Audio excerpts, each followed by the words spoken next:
Hey everyone, Nilay Patel here, and I am excited for today's Tuesday tutorial. Okay, so as I said earlier, I found a strand of Jesse James beads that inspired me, and it's got a lot of red, some green and blue, so I thought this was a great start to something wonderful. Something else that I had mentioned earlier is using seed beads. Size 11, which is kind of tiny, it's sort of the standard size for seed beads. Anything smaller is going to get really cumbersome and hard to use, but I did use it. Again, this is stuff that's just been in my inventory, and I pulled colors out specifically that reminded me of the strand. So you got some red in here. I found these beautiful size 8, and I can't remember the effect. I think these are called Picasso brown, but they have a little bit of speckling on them. Of course, I got a pop of blue as I do up here and in these beautiful metal beads. A couple of other brown colors to complement my design here. This, all ready to work with, is a great setup. And what I can do is add SilverSilk onto it, of course. And I happen to have a ton of red, and this strand just works so well with red. You can already see I even just don't even have to do anything to it, and it's just already a great match. My little strand here that is pre-strung. And then I've got my red capture chain. So what I need to determine is the length of where my seed beads need to go, because I'm kind of wanting this to be somewhat even, but I'm wondering where I need to stop it to really make it work. So I'm thinking about right here and here. And if I had all my supplies with me, I'd probably mark it with a straight pin. I don't have to do that necessarily, but I do definitely want to start from the center of this and work my way out. So we'll keep this down here just so that we have sort of a guide for our strand of seed beads here. And so what I did was I went ahead and pre-strung it onto 26 gauge wire. Now here's where the fun part comes, is because you can design where you want your seed beads to work and hit. So I replicated this pattern, and I started with these size 8 seed beads in this brown Picasso color first.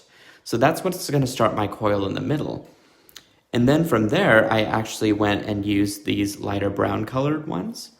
And you're probably asking, hey, what size or how long did you make that or string those to? Well, that's a good question, because I do have a ruler on hand, actually. And so I think this middle one is between 3 and 4 inches. You don't need much to string, at least, so that's the good news. And then I just kind of worked in like 6-inch increments, 6 and or 3. I don't really know how far this will go up, and I think depending on where, and you see that lighter yellow color just works really well with this mustard. Oh, this is going to be so cool. I really don't know how much this will coil on the actual knitted wire, so this might affect the design a little bit. It looks like that one's about 4 inches, and I've got blue on here. So what I will do is sort of work one side of it first, and we're going to take it then from there. Oops, got some tuba seed beads there on the floor. That's all right, though. Okay, so I think what I'm going to do is actually pinch one side. That way my beads don't move whenever I'm coiling this from this beginning part.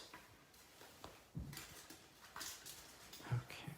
Sometimes it's a little bit difficult to work with all of it at once, but I can tell you how much time it saves in a live video. Okay, or I guess I could have just coiled it around once, even with just the raw wire. So this part's pretty easy. All you're gonna do, and it's really nothing to it, you just start coiling directly onto your capture chain there. Luckily, this already coils up pretty quickly, so I don't have to spend too much time doing this. And yeah, all I'm doing is just basically rotating it around on between my thumb and index finger here. And it seems to work pretty efficiently.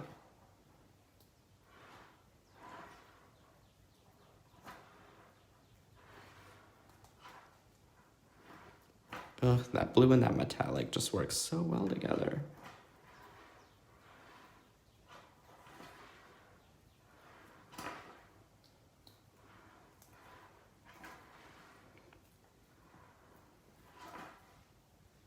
Okay. Looks like I just had 3 coils on that. So let's see where we are. Nice. All of this looks good. Oh, yes. Okay. Oh, I love that. It looks so good together, doesn't it, guys? Like, it's just enough colors, not over the top.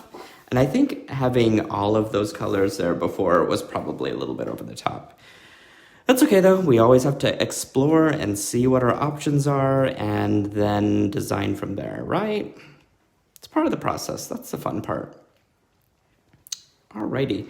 I am going to stick with the rest. Ooh, okay, see, that did happen. I'm telling you, these seed beads are out to get me. I'm just going to dump the rest of these back in here because I don't really need them. I've got a whole nother strand over there that's pre-strung anyways, and so if I want to make something that I can always do that. But yeah, like raise your hand if that has happened to you.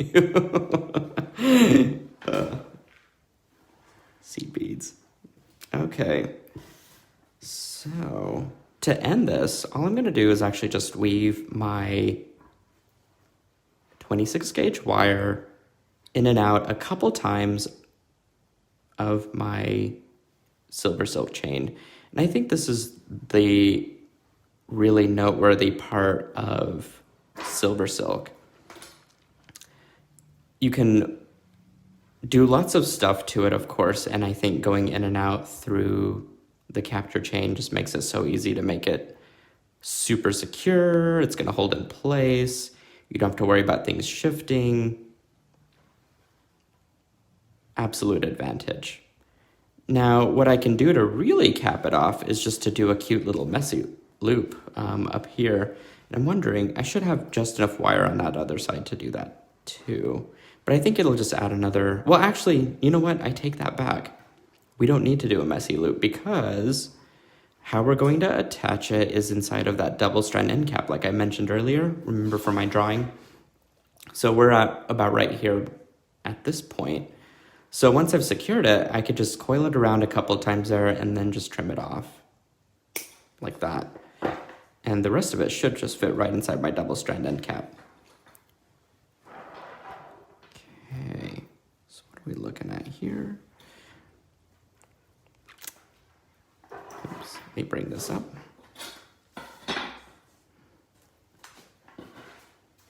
Of course, I was just like ready to end it there too. I could have easily said, hey, the seed beads look great. We can end this tutorial. But nope. I want to make sure that we design something cool, unique, fashionable, a little bit over the top. Just a little bit. Ooh, excellent. I probably want to make this a tad bit shorter, so I'm just going to squeeze everything down.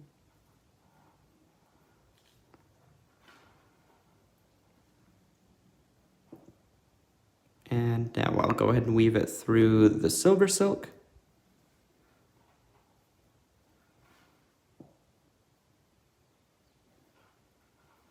The knits will definitely catch that wire in place. So again, since we've moved everything and shifted it down, it's not going to recoil back towards that end because I've stopped it just by sewing it through the knitted sleeve there.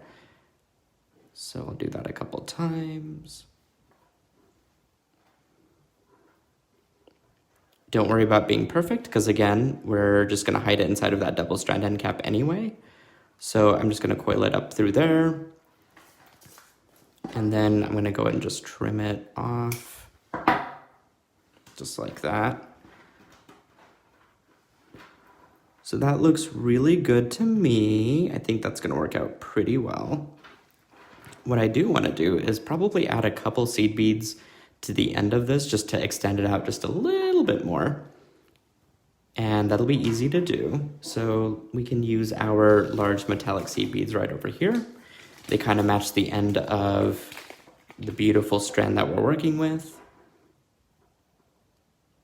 We'll probably just do 5, or 3 or 5. We like odd numbers, right? Oops. Let's see if we can do 3 first, and if we need to, we can always add more.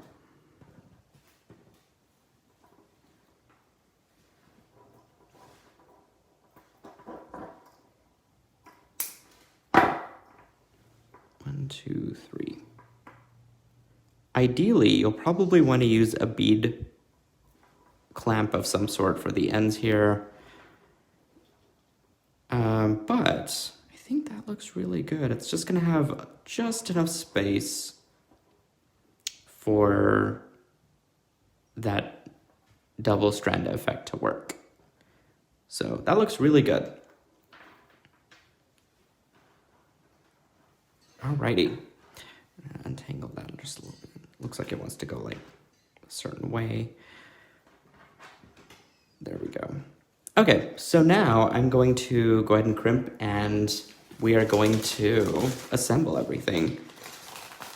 Crimping doesn't have to be crazy or scary. We can definitely work on that together. I am actually going to attempt to use my magical crimpers. Now, this is where it gets into some really specific mechanics. First of all, I think I need to explain my double-strand end cap, which looks like this. This is specifically made and manufactured to work with the capture chain. The idea here is that you don't need any special glue or tools to make this crimp work. All you do is you just trim the end of your capture chain, you stick it in, and then you basically crimp it by pressing it shut with some nylon jaw pliers. What that does is, because there's a ball chain inside of this, there's teeth that are actually inside of this little crimp that grasp onto this ball chain. So what we have to do and think about is how to get a ball chain effect on this beading wire. Well, it's not a ball chain, so we could definitely make one. And the easiest way to do that is that if we take a crimp and use our magical crimpers to make a nice round looking crimp, it should be the size, after it's been crimped, of that little ball chain. Pretty clever, right? So, and it works out perfectly with Soft Flex.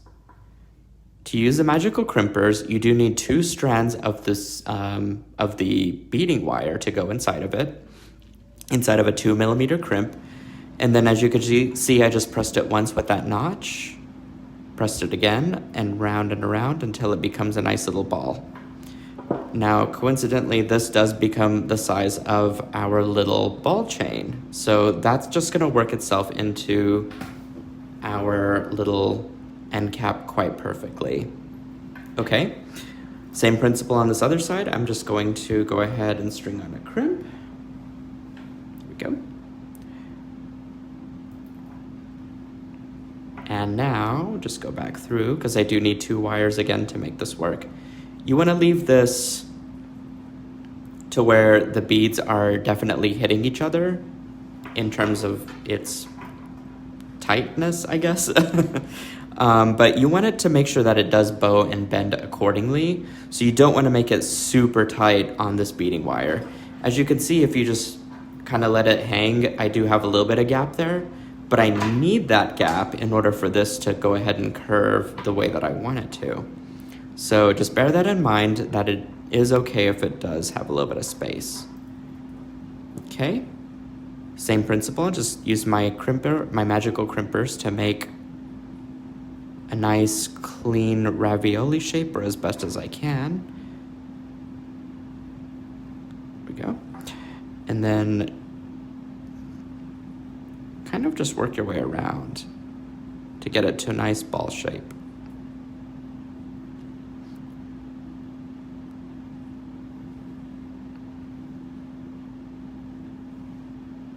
If it's not perfect, that's all right.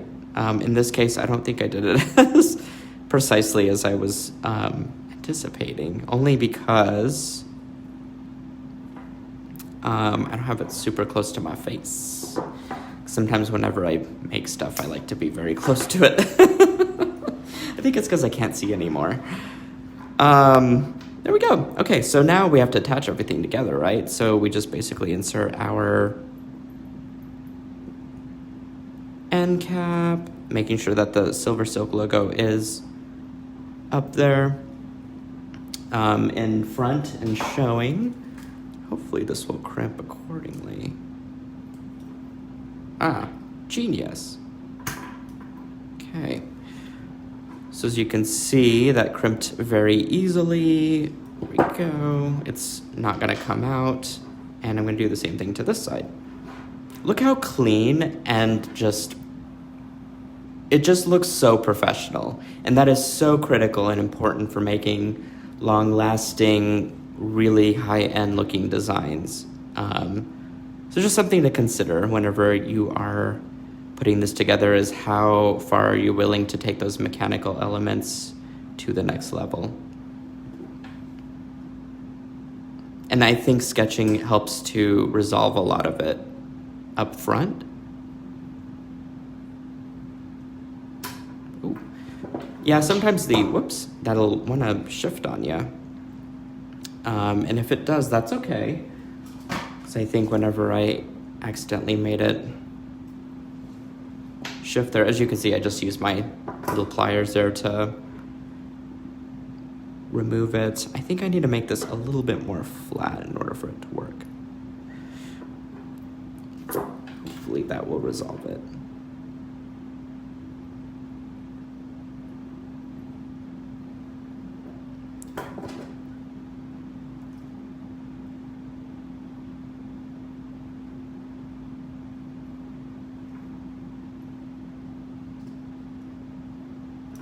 Ooh.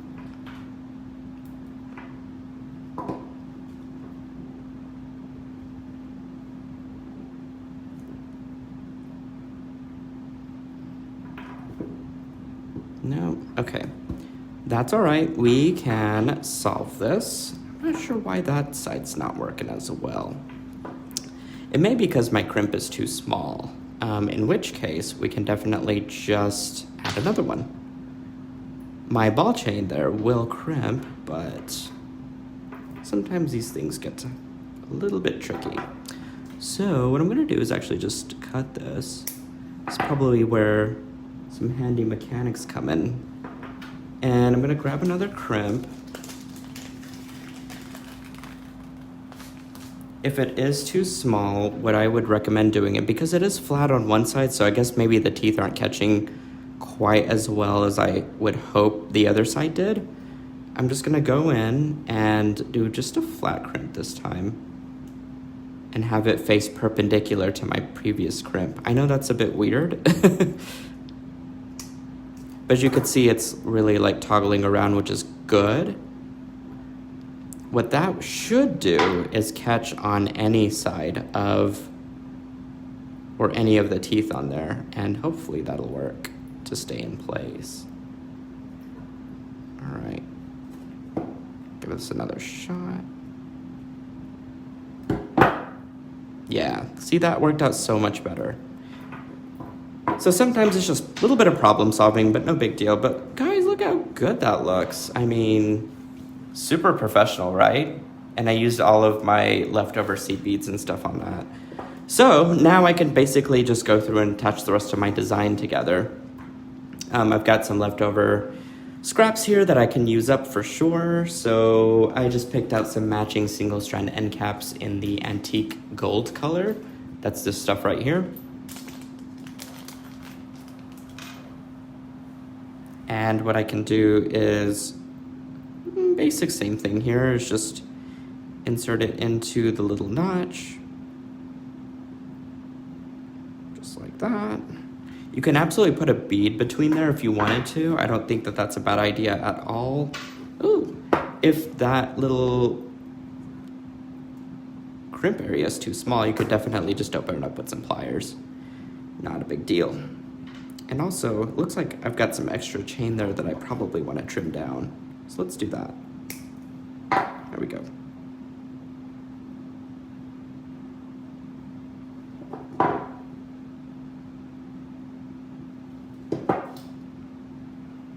Cool.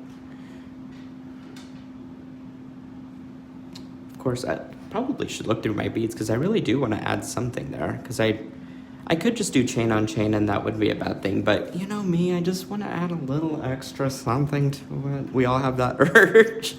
Or even if I don't later on, I definitely want to explore what it could be.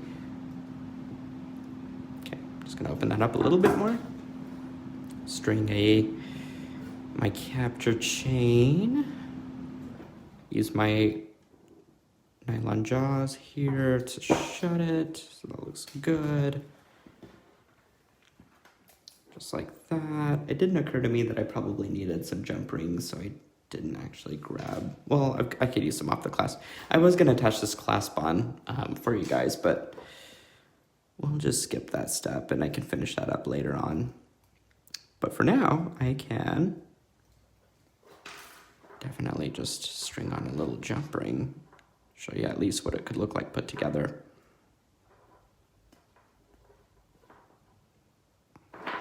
Yolanda says, so colorful and cool. Thank you. Yeah, I'm in love with this design.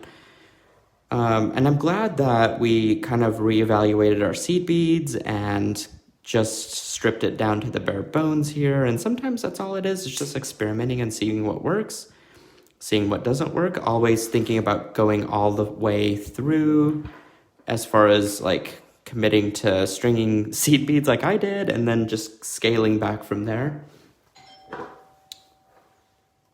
And here we go.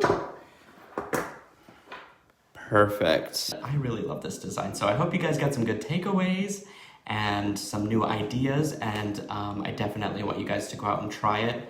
Check us out on YouTube. Please subscribe if you love these videos, and check us out on the SilverSilk Silkies Facebook group page.